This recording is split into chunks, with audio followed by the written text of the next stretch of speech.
कलसा के ज्योति से झरताटे मोती है।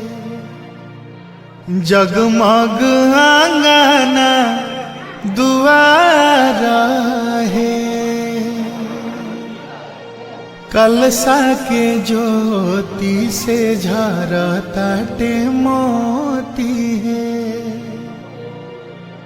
जगमग आंगना दुआरा है।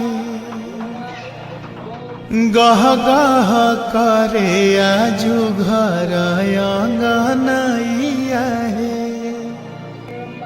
गह गह करे आजू घर आंगनैया है।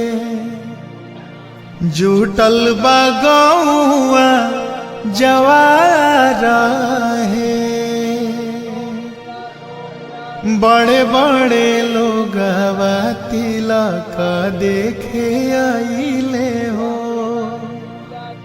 देखेला सब कोई निहारा है। लमहराया जूरी पसरी है बबुआ हो। लमहर नाइया तोहारा